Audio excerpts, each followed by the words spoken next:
Hello guys, and it's time for the new special instant variation against e5. Sorry for my rough voice. Red Star was playing, we lost to Leipzig, but okay, I believe that's the part of the life. So let's immediately get to the point, and I'm gonna be teaching you how to play against e4, e5. And what I'm about to show you is extremely interesting, an easy plan, but at the same time it's attacking and entertaining, also very creative for playing because you won't find so many games. So after e4, e5, you play d4. It's known as central gambit, but I'm not going to teach you to play the central gambit, not even Danish gambit. So after e takes d4, boom, you play queen takes d4. Now we're having on the board central opening. So when the queen takes on d4, of course that everyone is going to play knight c6. You can expect that move and nothing else. And when they go for knight c6, because they develop knight with tempo, harass your queen, for many decades, queen e3 was the main move. Then I've even seen Carlsen played queen c4 as an interesting possibility, but I want to teach you something different. I want to teach you Mamajarov's favorite move, queen to d3. I very much like the following concept because it turns out that if you want to go for the English type of attack and to go with the long castle and simply to do the pawn storm on the queen side, your queen has to go on d3. Your light square bishop is not of such a high importance to be open, but the dark square bishop. Anyways, after queen to d3, everyone will play knight f6, you play knight c3, and now we have deviations.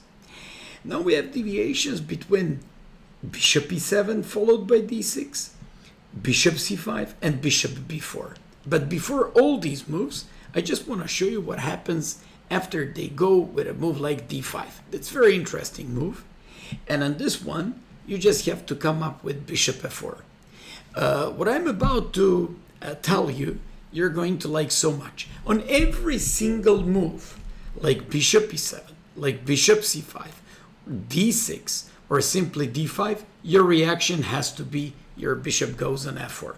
Your bishop goes on f4 because on e3 it can be harassed by the knight on g4.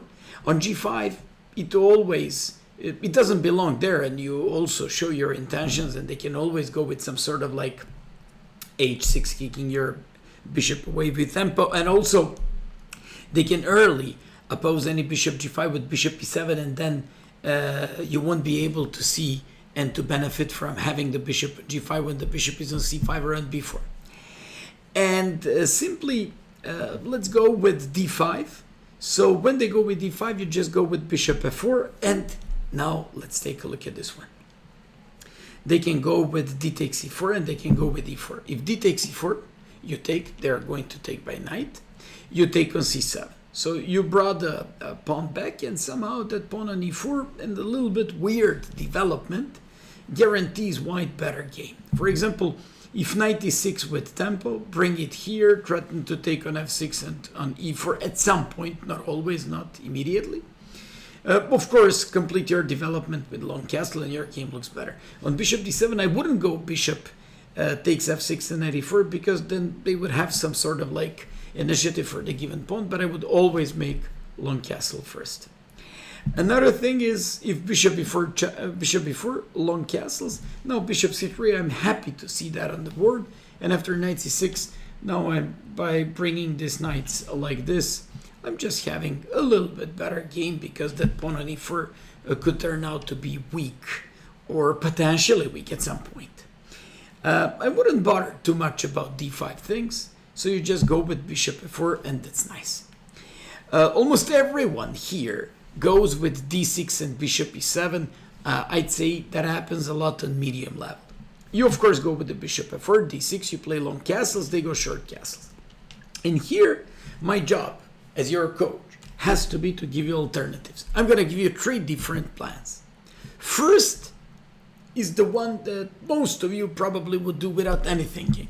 It's f3. Followed by g4, h4, knight goes g on e2. I once again gotta point out how important is to have the queen on d3 because you don't need to place your light square bishop anywhere. So by bringing your queen back to d3, you basically didn't do anything that's special to your light square bishop, not even to your queen on d3. So this is a nice, pretty typical attacking plan with the pawn storm on the king side. Another plan could be with h4.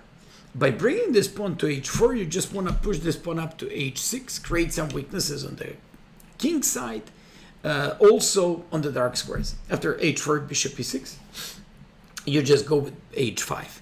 And there is a special thing about this h5 move. Now you threaten h6. They will go h6 themselves. And now you go queen g3. And I insist, you threaten bishop h6. They cannot go after your battery in a typical fashion with the knight h5 because of the pawn being on h5. And after they go king h8, with the battery bishop f4, queen g3, you even support e5 break and attack on the d6 pawn. So after knight g4, knight f3, I very much enjoy an initiative by white in this game. And finally, there is a engine plan, not my favorite plan, even though engine likes it the most. It's h3. So when they go rook e8, g4, and when they go knight e5, for example, to harass that queen, you hide your queen on g3. They go knight g6 to fight against the bishop. You go back here. And after bishop e3, they maybe attack the pawn. You go with f3. And now when you simply hit your queen on g3, you want to push your pawns like h4 and h5 and do the attack. It's also very interesting. I like it. Your queen found its place on g3, supporting this pawn storm, and can launch the attack. Then lots of guys, and here I'm going to show the game between Mamedyarov and Adams, go for bishop c5. They think that if they go for bishop c5, they won't go in those typical, like fashion with just like with the bishop and b4. So when you play bishop f4, castles, long castles. It's not a problem to face anything like they just go with this move. The thing about this move is when they go with d6, you just go with f3. And here we have such a typical way of playing this position. So when they go with bishop e6, you bring your queen back on d2, you go with h4. Now Mamedyarov went with his knight on h3, brought the bishop back on e3 to exchange those dark square bishops, and played b3. b3 is a move of a great importance because it limits all these knights. Their activity even makes the activity of this bishop being pretty suspicious. Knight cd5, captured, took on e6, and eventually he had a much better bishop than knight and won the game. Beautiful shot by Mamedyarov, who's known as a great tactical player. He played e5, and after this bishop c4, and absolutely demolished Michael Adams in 25 moves. So after h6, queen g6, bishop d3, went for e6, and Adams resigned. The game was played during COVID in 2022. It was online tournament, but it's a fantastic game by Mamedyarov. And finally, I'm, believe it or not, already completing this lesson. What's happening if they just go with the most common bishop e4? And here, I just have to tell you that this is the only move where we don't play bishop f4. Simply our knight is pinned. There is a indirect pressure against d4 pawn. So we go with bishop d2, castles, long castles, and rook e8. And unlike those positions where the queen was standing on a3 and where you can play queen g3 and once again transpose into the typical, how do you call that, typical central opening with the queen going back to e3 at the move fourth. Here, you don't have to do it, but you keep on in the most flexible fashion with the knight g on e2, and your pawn in e4, unlike the main line, isn't hanging. And here I'm going to show you so many games. For example, lots of guys think that they can take advantage of the queen on d3 by playing knight e5. That's a fake impression. You play queen g3, improving the position of the queen, and when they go for d6, you play bishop g5. Take a look at this one. We all of a sudden threaten knight d5. They don't have the bishop and they cannot bring it back here. They have problems with the knight. And on top of all that, apart from knight threatens d5 to jump there, you also have f4 followed by e5. Fantastic game for white. So after bishop g5, c6, and boom, f4 followed by e5. This is how Ingic lost to Dorabaili. It was a blitz game, but still it shows like the danger of this system by white. Then another guy captured bishop c3, knight takes c3, and played against Mamedyarov knight ed7. It also doesn't seem to be working because it's a relatively easy game here for white. You enjoy the bishop pair, you can go with f4 followed by e5, which absolutely be one of my favorite continuations here. And after c6, Mamedyarov just open up the game, d takes, f takes, knight h5, Mamedyarov played queen h4, f6, played, I believe he played queen h5 and won the game, but even better move is e6 with absolutely winning position. So just like you see, all these positions are just winning. Then you might say, okay, but I'm not going to play d6. I'm not going to let that happen. I'll play knight g6. Does it change anything? Well, it doesn't change anything. I just go with h4. You know that I taught you so many times in these lessons. Go with, when the knights are on g6, go and harass them with h4, h5. So after knight h5, queen f3, you attack the knight. Knight f6, you play h5, going after the knight on g6, bringing the queen to g3, of course. And now bishop g5. And now we once again have similar type of position with even improved version because the pawn stands on h5. This is the game between Mamedyarov and Kim.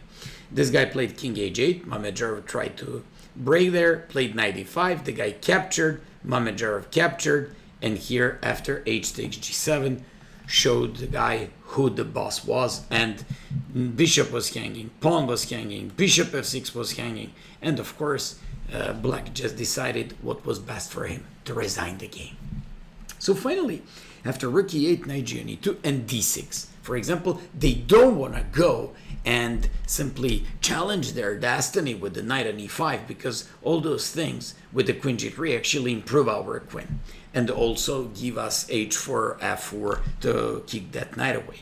So here we just go with bishop g5, and once again, take a look at this one. If they go with bishop e6, you play f4, queen goes on g3, your knight might go on d5. When you go with a queen on g3, you might be threatening e5. They have an amazing, incredibly big problems with the knight on f6 and the queen being pinned on d8. Don't forget, bishop can now go back on e7 and defend it. Any knight e5, you should be more than happy. In general, that's the rule here. Just bring the queen on g3 and say, I'm enjoying my game. This is the game between Mamedyarov and Krivonosov that I already showed you. This guy captured, which is, by default, already a great position for us because of the bishop pair and the open character of the game. Krivonosov now realized Mamedyarov was threatening f4, e5. Brought it back, f4, threatening e5. He tried to do something and complete development, e5, sacked the pawn, queen h4, and after f6, Mamedyarov captured and played this bishop c4 and won the game after e6. Of course, you could have played with e6 as well. After bishop g5, they just have to go with h6, getting rid of the pin by this bishop. You just take, you play knight d5, threatening queen on f6 and the bishop on b4. You take that on b4, bring the queen back on d2. Now they can't take because you would, of course, win this knight. So after like a5, you play knight c3, bishop e6, kicking the knight away, playing f4, and once again, we have a game. We have a game between, I believe, Skvortsov and Donchenko played like this. It was blitz game. Black managed to win, even though this is such an easy game for white, and it looks amazing. So after f5, he captured, played bishop c4 with check, played h3 followed by g4, and if you ask me, this is an extremely difficult position for black because they cannot even play a6 followed by b5 to launch the queenside action. While on the other hand, we have a very easy and simple game on the king side by pushing these pawns and playing that g4 move. Hope that you enjoyed in this short lecture. This was how to play central opening in Mamedyarov style.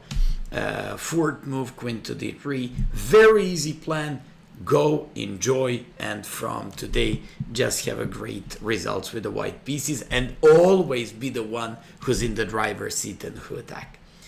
Enjoy and all the best.